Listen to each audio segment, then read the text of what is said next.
Ahojte, ja som Karin a toto je podcast s názvom Po slovensky. Určite dobre vieš, že Slovensko bolo kedysi súčasťou Československa. Dnes chcem rozprávať o histórii a o vzťahoch medzi týmito dvoma krajinami. O tom, čo máme spoločné a čo rozdielne. Ako vždy, prvýkrát budem hovoriť pomaly, potom vysvetlím niektoré náročné, to znamená ťažké slová, a na záver zopakujem text ešte raz, no rýchlejšie ako prvýkrát. Si pripravený? Poďme na to. Po prvej svetovej vojne Rakúsko-Uhorsko navždy zaniklo a v októbri 1918 vyhlásilo Československo nezávislosť. Počas druhej svetovej vojny sme sa na pár rokov rozdelili a existovalo samostatné Slovensko a samostatné Česko. Ale po vojne sme sa znova spojili a vytvorili sme spoločný štát s Čechmi. Od roku 1945 až do roku 1993 sme opäť fungovali spolu ako Československo. Bola to dlhá doba a v zahraničí si Československo pamätajú vďaka našim skvelým športovcom, výbornému pivu alebo kvalitným topánkam Baťa. Ešte dnes, keď niekomu staršiemu poviem, že pochádzam zo Slovenska, pýtajú sa ma, či myslím Československo. Vždy ma to prekvapí, lebo sme sa rozdelili už viac ako 30 rokov dozadu. Myslím si, že Slováci a Češi sú veľmi podobní, ale aj rozdielni. Slováci sú podľa mňa tichší, na prvý pohľad možno trochu chladný, ale priateľský. Češi sú hlučnejší, pijú viac piva a keďže nie sú zvyknutí na horskú turistiku, chodia na turistiku v sandáloch.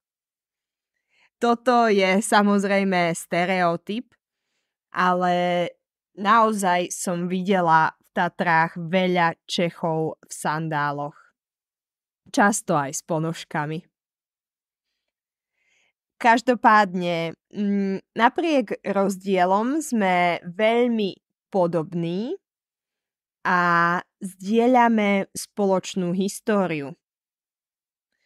Máme spoločné televízne projekty, napríklad Československo má talent. Slovenskí študenti veľmi často študujú na univerzitách v Prahe alebo v Brne. Takmer polovica mojich spolužiakov zo strednej školy išla študovať na vysokú školu do Česka. Univerzity v Česku sú kvalitné a nie je tam jazyková bariéra. Keďže sú naše jazyky veľmi podobné, rozumieme si takmer bez problémov. Z mojej skúsenosti majú Češi väčší problém rozumieť niektorým slovenským slovám ako my. Je to možno preto, lebo na Slovensku pozeráme filmy a čítame knihy v češtine. Niekedy neexistuje slovenský preklad a preto si musíme vystačiť s tým českým.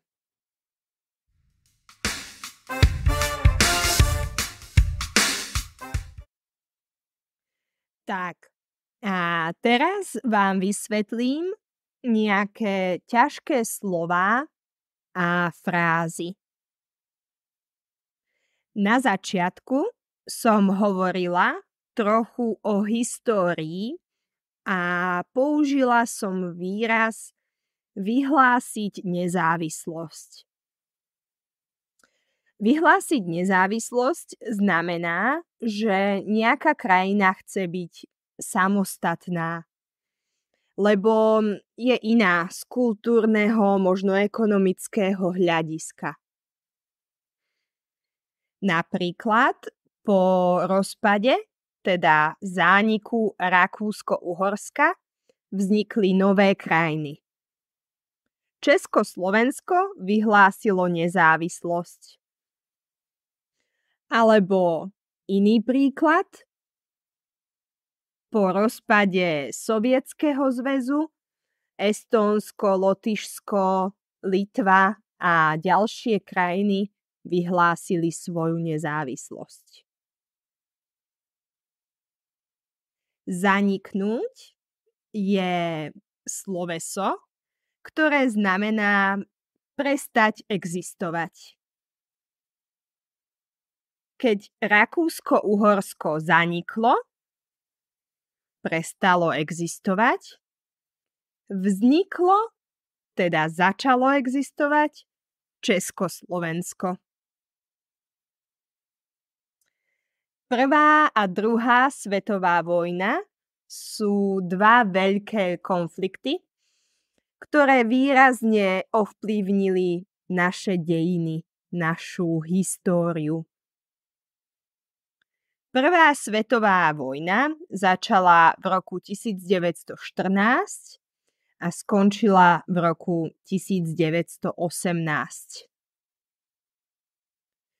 Druhá svetová vojna trvala dlhšie, začala v roku 1939 a skončila v roku 1945. Počas druhej svetovej vojny vznikol historicky prvý slovenský fašistický štát. Rozdeliť sa znamená, že je jeden veľký celok a ten musíme rozdeliť na malé časti. Ten celok má malé časti. Napríklad Československo sa rozdelilo na Česko a Slovensko. Toto slovo ale nemusíme používať len v historickom kontexte. Dám vám iný príklad. Mám sladkosti, napríklad mám 8 kusov sladkostí, ale nechcem všetko zjesť ja, chcem sa rozdeliť. Chcem dať nejaké sladkosti mojim kamarátom. Z 8 sladkostí mi teda ostanú iba 2, lebo ostatné som ponúkla. Rozdelila som veľký celok na malé časti. Ďalšia fráza je na prvý pohľad. Táto fráza znamená presne to, čo hovorí. Keď sa na niečo pozrieme prvýkrát, zdá sa nám to možno trochu iné ako na druhý alebo tretí krát. Hovorila som, že Slováci sú na prvý pohľad trochu chladní. Ale v skutočnosti si myslím, že to nie je pravda. Ďalšia fráza je napriek. Napriek znamená aj keď. Napriek rozdielom sme s Čechmi veľmi podobní. Táto fráza sa vždy používa s datívom. Napriek rozdielom. Takmer, ďalšia fráza, znamená nie úplne, skoro. Takmer polovica znamená, že to nie je 50%, ale možno 45, možno 46%. Čiže takmer polovica. Posledná fráza, ktorú chcem vysvetliť, je vystačiť si. Vystačiť si znamená, že sa musíš prispôsobiť a byť spokojný s tým, čo máš. Napríklad, ideme na dovolenku na Sicíliu, ale musíme si vystačiť s 200 eurami, lebo šetríme. Nemáme veľa peňazí. Alebo iný príklad. Nie vždy existujú slovenské preklady kníh, preto si Slováci musia vystačiť s českými prekladmi. Tak, a to je všetko. Teraz zopakujem text ešte raz, len trochu rýchlejšie ako prvýkrát. Veľa šťastia!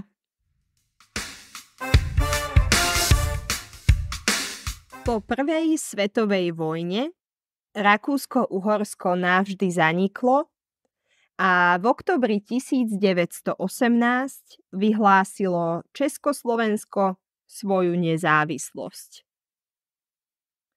Počas druhej svetovej vojny sme sa na pár rokov rozdelili a existovalo samostatné Slovensko a samostatné Česko, ale po vojne sme sa znova spojili a vytvorili spoločný štát s Čechmi. Od roku 1945 až do roku 1993 sme opäť fungovali spolu ako Československo. Bola to dlhá doba a v zahraničí si Československo pamätajú vďaka našim skvelým športovcom, výbornému pivu alebo kvalitným topánkam Baťa. Ešte dnes, keď niekomu staršiemu poviem, že pochádzam zo Slovenska, pýtajú sa ma, či myslím Československo.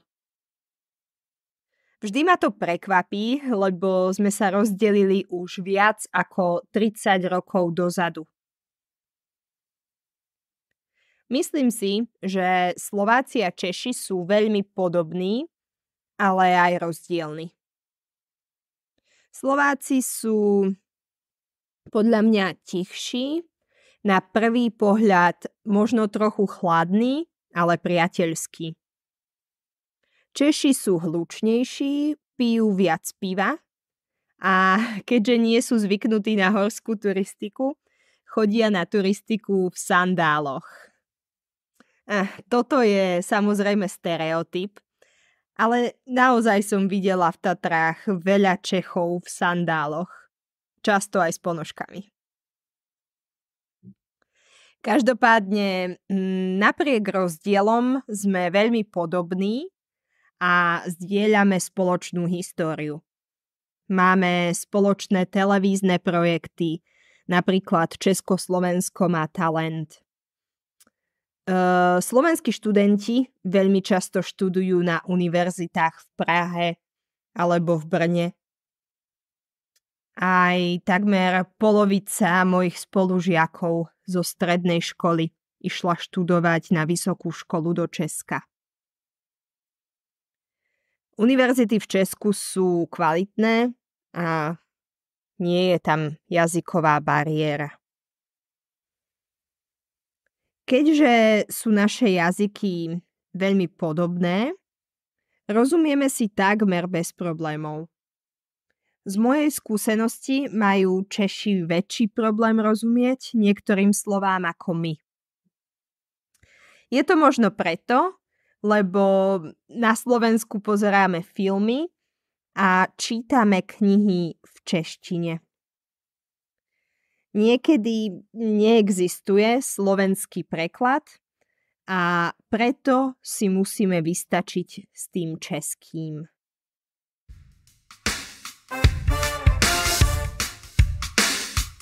Ďakujem za vypočutie až do konca.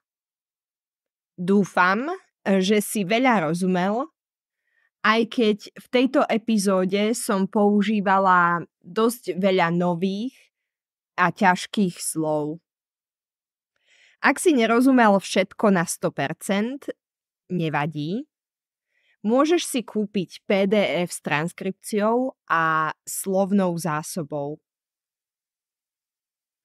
Ak si naopak rozumel všetko, nepotrebuješ transkripciu, ale podcast sa ti páči, môžeš ma podporiť a kúpiť mi virtuálnu kávu. Linky nájdeš v popise tejto epizódy. A čo si myslíš o Slovákoch a o Čechoch ty? Sú viac podobní alebo rozdielni? Daj mi vedieť v komentári. Čauko!